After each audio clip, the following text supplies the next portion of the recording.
But Jharkhand maybe is still, you see, if you go by 2019 results, the JMM coalition is still behind. So they are not still reaching their 2019 numbers.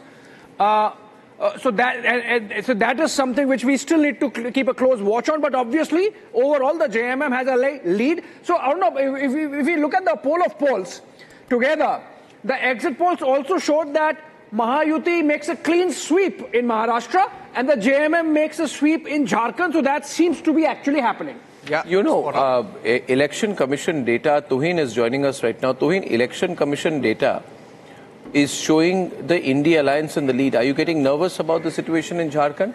You are sweeping Maharashtra, but are you losing the edge in Jharkhand, Tuhin? Not at all. Good morning, Tuhin. Not at all, Arnab. Good morning everybody.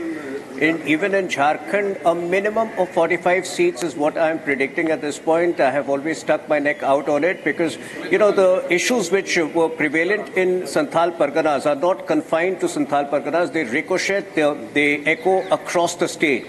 Besides, the level of anti-incumbency that one has witnessed against Hemant Soren is unprecedented in the history of the state. Historically, if you look at Jharkhand, yes, in the last 24 years, in the 5 or 6 elections that have taken place, for some strange reason, the margin of victory has been very thin, and no party till now has been able to win 45 seats. But that's going to change in these elections, which we will see in the time to come. But if you allow me to speak about Maharashtra, anybody who has traveled on the ground in Maharashtra in the last 2 to 3 weeks will not be surprised with the robustness of these results. You know, we are in the vicinity of 200 odd seats and probably would exceed that figure, which would again be historic. Now, in the last 2 or 3 weeks, which is, you know, the crucial differentiating factor between BJP and other states and everywhere, which included in Haryana, what were the issues we were raising? We led a very layered campaign. We talked about Ladli Behan Yojana. We talked about the $1 trillion target for Maharashtra's economy. We spoke about ideological issues like Ek Hai To Safe Hai. But what was the other side doing? That's more important. The other side was obsessed with Muslim reservation. The Congress was obsessed with Muslim reservation. Uddhav Thackeray's group was obsessed with calling us Gaddar for the last 2.5 years. Today has settled that debate. Rahul, don't interrupt. It's not a debate. For everybody to say.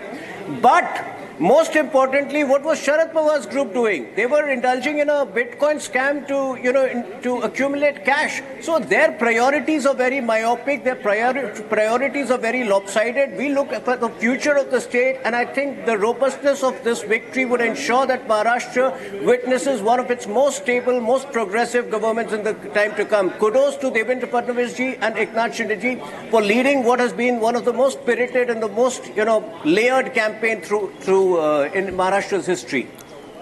Okay, ladies and gentlemen, I'm getting an update on the Assam by-polls also, where BJP and allies are in a firm lead. So if you look at the overall result this time, BJP and allies are sweeping Maharashtra. BJP is ahead in Uttar Pradesh. BJP is ahead in the by-polls in Assam. Trinamool Congress, all 5 seats BJP leading very strongly. Bengal TMC is leading. And in Jharkhand, right now, according to the ECI data, we have a situation where the Congress and allies are leading. JMM alliance is leading in Jharkhand. Yeah. Prakash has more information. Prakash, what is the true situation in Jharkhand? Well, the JMM Congress is leading on 43 seats as of now. And I was listening to Tuhin. The real factor, I believe, would be the rural voters, as I have been saying. There's been a large percentage of voting in the rural areas. That's what the poll analysts in Delhi or somewhere else miss out on, because you have to differentiate between the urban voters and the rural voters. And primarily, it seems that the BJP has not been able to, it is too early to say that it will go down to the wire. I still feel that till 2 p.m., 3 p.m.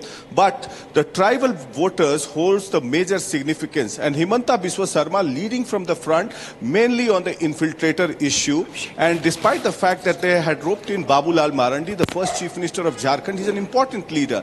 And you are facing a tribal leader in Hemant Soren. You could have put in tribal versus tribal. That could have helped the cause of the BJP for penetrating into the tribal vote bank. And Champai Soren was brought in and roped in for the Kolhan region. Of course, he will win.